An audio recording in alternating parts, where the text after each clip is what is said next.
కేవలం ఈ పథకం కోసమే కాదు కానీ ఆంధ్రప్రదేశ్ ఆల్రెడీ చంద్రబాబు నాయుడు చంద్రబాబు నాయుడు గారు ఆల్రెడీ ఫర్ సేల్ పెట్టేసినాడు. సో దాని నుంచి ఏదన్నా తీసి ఇవ్వాలి అనే ఉద్దేశంతో మొదటి నుంచి కూడా మా పార్టీ వాదన అదే. మేము దగ్గర దగ్గర ఎవ్రీ ఇయర్ ఈ పథకాలు ఈ సంక్షేమ కార్యక్రమాలు అమలు చేయాలి అంటే 70,000 కోట్ల దాకా అవుతుంది. అది ఆంధ్రప్రదేశ్ రెవెన్యూ చూసుకొని ఆదాయాలు చూసుకుంటే ఆ పథకాలు ఇబ్బంది అవుతుందనే ఉద్దేశంతోనే మేము అట్లా నోటికొచ్చినట్టు చెప్పలేదు.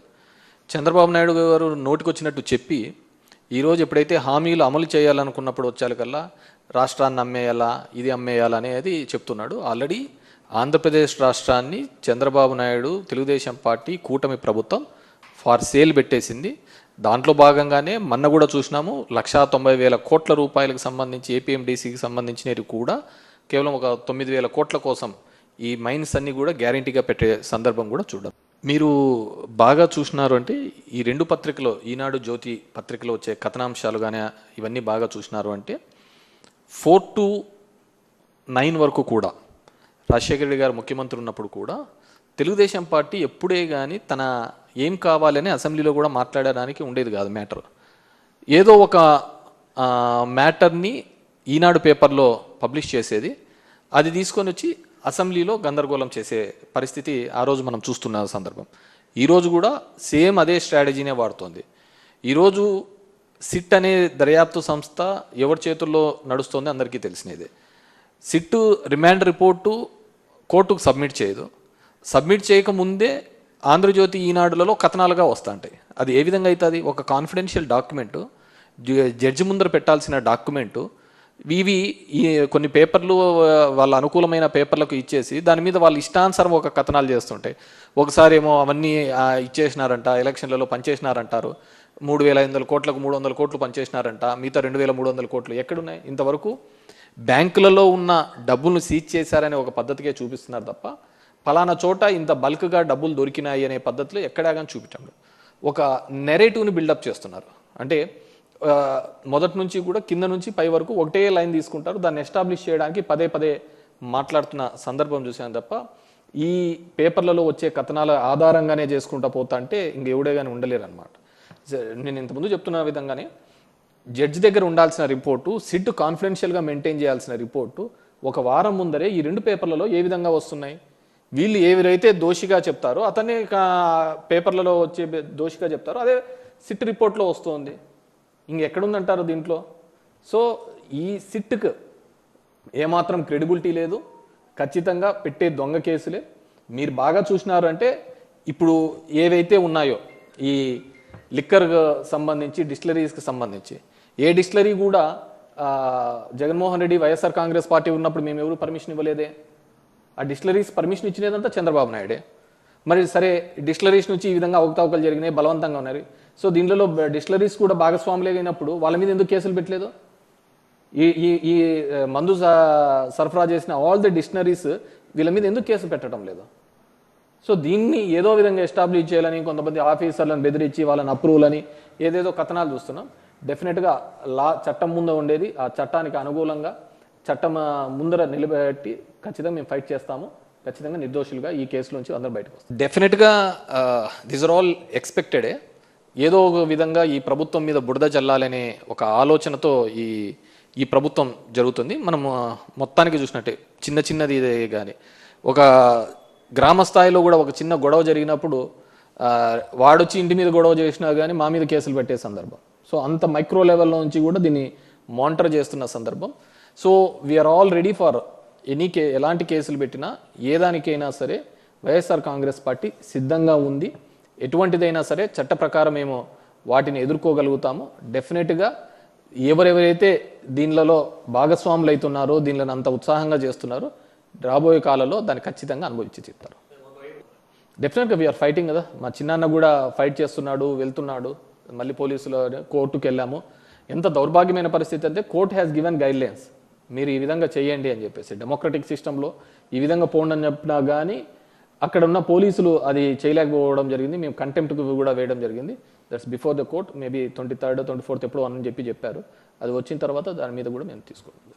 డెఫినెట్గా వీఆర్ ఫైటింగ్ ఫర్ ద ఏ కేసుకైనా భయపడుతున్నాం కదా. మీరు సింపుల్ మీరెంత అనగదొక్కాలని చూస్తూ ఉంటే ప్రతిపక్ష పార్టీలను అనగదొక్కాలని చెప్పేసి ఈరోజు కూటమి ప్రభుత్వం చేస్తే దానికి మూడింతలుగా మేము బౌన్స్ బ్యాక్ అవుతున్నాం. ఈరోజు జగన్మోహన్ రెడ్డి గారికి వెళ్తే వచ్చే జనాలే, ఆ క్రౌడే దానికి నిదర్శనం. దీంట్లో ఎటువంటిది లేదు. ఈరోజు చూసినారు అంటే జనాలు ప్రతి సందర్భంలో కూడా రైతు అనే వ్యక్తి గిట్టుబాటు ధర లేక ఇబ్బంది పడుతున్నాడు. మాకు ఎప్పుడు ఉండేది ఇదే, వర్షాకాలంలో రావాల్సిన వానలు ఎండాకాలంలో వచ్చినాయి. రైతు పరిస్థితి చూస్తే చూడు, ఒక రైతు ఇబ్బంది పడుతున్నాడని పరిస్థితి ఉంటే ఈరోజు నిన్న చూసినారంటే 600 రూపాయలు ఒక టికెట్ రేట్ పెంచి ఇచ్చిన సందర్భం చూస్తున్నాం. అదే 600 రూపాయలు లేకుంటే రైతు గిట్టుబాటు ధర మీద వీళ్ళు ఆలోచించవచ్చు కదా. కానీ ఏ పార్టీ కూడా జనం కోసము ప్రజల కోసం ఆలోచిస్తున్న పరిస్థితి ఈరోజు పాలకపక్షం చూడటం లేదు, కూటమి చూడటం లేదు. డెఫినెట్గా వాళ్ళు బాగా జడ్జి చేయగలుగుతారు ఎవరిని ఏ విధంగా చేయాలని. డెఫినెట్గా రాబోయే కాలంలో వాళ్ళందరి మీద కూడా ప్రజలు ఒక తీర్పుని ఇవ్వబోతున్నారు. నేను ఒక చెప్తాను, మా పార్టీ ఎస్టాబ్లిష్ అయినదే ఒక డిఫరెంట్ సినారియోలో అయినది, మిగతా పార్టీస్ లాగా కాదు. మా నాయకుడిని 16 నెలలు జైల్లో పెట్టారు. ఆస్తులు అప్పుడు కూడా ఈడీను సిబిఐ సోనియా గాంధీ గారు సీజ్ చేశారు. మీ బౌన్స్ బ్యాక్ కదా, ఎనికి రిటర్న్ అయినాం కదా. సేమ్ ఇంతకు మూడింతలుగా రిటర్న్ అవుతాము. ఖచ్చితంగా కూడా వైఎస్ఆర్ కాంగ్రెస్ రాసి పెట్టుకోండి, 2029లో పోయినసారి వచ్చిన మెజార్టీ కంటే అత్యధిక మెజార్టీతో రాబోతున్నాం.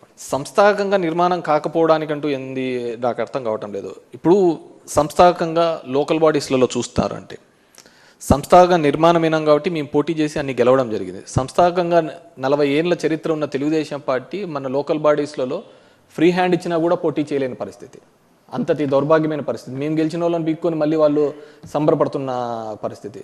మా ప్రస్థానం 12 ఏళ్ళ రాజకీయ ప్రస్థానానికి 40 ఏళ్ళ తెలుగుదేశం పార్టీ ప్రస్థానానికి చూడండి.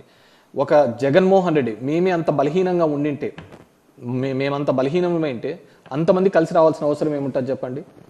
అంటే మీకు ఎక్కడ ఉండదు దేశంలో Telugu Desam party, BJP party, communist party, Janasena party వీళ్ళన్నిటికీ కూడా వ్యతిరేకంగా ఉండేది ఎవరిది? కాంగ్రెస్ పార్టీకి పుట్టినది. ఈ కాంగ్రెస్ పార్టీ కూడా మాకు వ్యతిరేకంగా నీకు దేశంలో ఎక్కడ ఉండదు. ఒక ప్రాంతీయ పార్టీని నిలువరించడానికి ఇన్ని పార్టీలు, జాతీయ పార్టీలు, ప్రాంతీయ పార్టీలు ఏకం కలిసి వస్తున్నాయి. అయినా కానీ వి గాట్ ద 40%. ఇంతకు మించి మేము ఇంకా కిందికి దిగజారేది ఉండదు, ఇంతకు మించి పైకి పోయేదే ఉంటుంది. కాబట్టి డెఫినెట్గా we're coming back. Pavan Kalyan తన మీటింగ్స్లోనే చెప్పాడు, హీఈస్ నాట్ అడ్మినిస్ట్రేటర్, నేను పాలన చేయలేను, పాలనకు పనికిరాను, నేను ఏదన్నా ఉంటే గలాటలు చేయడానికి పోరాడడానికి మాత్రమే పనికొస్తానని చెప్పేసి చెప్పడం జరిగింది.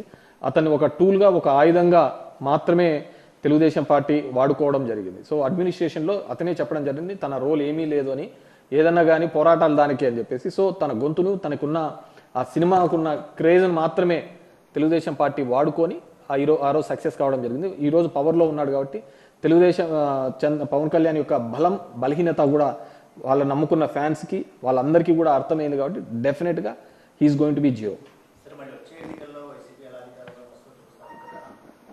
ఇలా చాలామంది అన్నారు, వచ్చాము, డెఫినెట్గా కూడా రేపు కూడా రాబోతున్నాం. మద్యం పాలసీ మీద మీరు చూస్తే ఈరోజు కాదు, ఈ మద్యం పాలసీ మీద మీరు 1999 to 2004 మధ్యలో కూడా ఆ రోజు మైసూరారెడ్డి గారు కూడా who is the big boss అని చెప్పేసి లేవనెత్తిన సందర్భం. ఆ రోజుల్లోనే ఈయన లిక్కర్ స్కామ్లో ఇరుక్కున్నాడు. ఆల్రెడీ కూడా ఈ కేసుకు సంబంధించి నేను ఇంత ముందుకు చెప్పినందుకు కనుక ఈ డిస్టిలరీస్ ఏవే కానీ మేము ఇచ్చినది కాదు. మేము చేసిన ఏకైక తప్పు ఒకటే ఒక చోట, నిజం గట్టిగా చెప్పలేకపోయినాం, చంద్రబాబు నాయుడు లాగా అబద్ధాలు మాట్లాడలేకపోయినాం. అది మా పార్టీ చేసిన అతిపెద్ద తప్పు. ఎందుకంటే వాళ్ళు ఈ భూము ఈ బీర్లను అన్నింటినీ చూపించేసి ఇవన్నీ జగన్మోహన్ రెడ్డి జే బ్రాండ్లని వాళ్ళంతగా ప్రచారం చేసినా కానీ లేదా ఇవన్నీ తెచ్చినది తెలుగుదేశం పార్టీ ఆధ్వర్యంలోనే, వాళ్ళ ముఖ్యమంత్రిగా వాళ్ళ టెన్యూర్లోనే తెచ్చారు అనే విషయాన్ని కూడా మేము గట్టిగా ప్రజల్లోకి తీసుకొనిపోలేకపోవడము మేము చేసిన అతిపెద్ద తప్పుగా భావిస్తున్నాం. వాళ్ళు చేసిన అబద్ధ మాటలు, కుట్రపూరితమైన అంశాలను మేము జనంలోకి రివర్స్గా కౌంటర్ పోయినాము అధికారంలో ఉన్నప్పుడు. ఎందుకంటే ఏ డిస్టిలరీ మేము ఇవ్వలేదు. ఉన్న డిస్టిలరీస్ కన్నా మాకు ఫేవర్ చేసినట్టు, ఈ విధంగా చేసినట్టు మరి ఎన్ని డిస్టిలరీస్ మీద కేసు పెట్టారు, ఎన్ని డిస్టిలరీస్ని ఉన్న ఎండీస్ని అరెస్ట్ చేసినారు, దాని ఓనర్లను అరెస్ట్ చేసినారు చెప్పమనండి. So these are all bogus. అవన్నీ ఇచ్చిన పర్మిషన్లు అన్నీ కూడా చంద్రబాబు నాయుడే. డెఫినెట్గా వీఆర్ లీగల్ బ్యాటిల్ చేస్తున్నాం. ఇప్పుడు వాలంటీర్ల మీద పట్టిన కేసును కూడా వాళ్ళు ఏదో రివిజన్ పిటిషన్ వేయడం జరిగింది. చంద్రబాబు ఆ రోజు పవన్ కళ్యాణ్ 30,000 మందిని కిడ్నాప్ చేసినాడని చెప్పేసి, ఇవి చేసినారు, అమ్మాయిల్ని చేసినాడనే ఒక అంశం మీద వాళ్ళ నేవనెత్తిన దాని మీద కూడా మేము కౌంటర్ వాళ్ళు ఆ కేసుని తీసేయాలని చెప్పేసి వేయడం జరిగింది. లేదు మళ్ళీ దాని మీద కోర్టుకు అప్పీల్ చేయడం. డెఫినెట్గా లాలో ఉన్న ఏ అవకాశాన్ని వదలకుండా ఖచ్చితంగా మేము కౌంటర్ చేస్తామండి. చంద్రబాబు నాయుడు గారు రాయలసీమ ప్రాంతంలో వచ్చి అక్కడ రైతన్నలను అడిగితే చెప్తారు ఈయన చేసిన ఘనకార్యం ఏంది. ఈరోజు రోడ్ల మీద టమోటాలు ప్రతి పంటను చూడండి రోడ్ల మీద వేసి ఇబ్బంది పడుతున్న పరిస్థితులు చూస్తారు. చంద్రబాబు నాయుడు ఒకటి చెప్తాను చెప్పండి, ప్రతిదీ తనే కనిపెట్టాను అంటుంటాడు. సైబరాబాద్ నేనే అంటాడు, ఆర్టిఫిషియల్ ఇంటెలిజెన్స్ అంటాడు, ఇంకో ఏదేదో వ్యాలీస్ చెప్తున్నాడు, క్వాంటమ్ వ్యాలీ అంటున్నాడు. నాకు తెలిసి అమరావతిలో ఏ వ్యాలీ ఉండదు, ఉండేది ఒకటే వ్యాలీ, అది ఆక్వా వ్యాలీ. ఆక్వా వ్యాలీ మాత్రం సక్సెస్ఫుల్గా ఉంటుంది. మనము ఏదైనా కానుంటే ఈ చిన్న చేపలను తీసుకొని వచ్చి అక్కడ చేపల పెంపకం చేస్తే డెఫినెట్గా మంచి రిజల్ట్స్ వస్తాయని చెప్పేసి నేను అనుకుంటున్నాను. అంతకు మించి ఆ అమరావతి అనే ఇతను పెట్టిన దీంట్లో ఎటువంటిది కూడా పురోగతి ఉండదు. ఓన్లీ పురోగతి ఏదైనా ఉంది అంటే మాత్రం ఫిషరీస్ మాత్రం బాగా డెవలప్ అవుతాయి.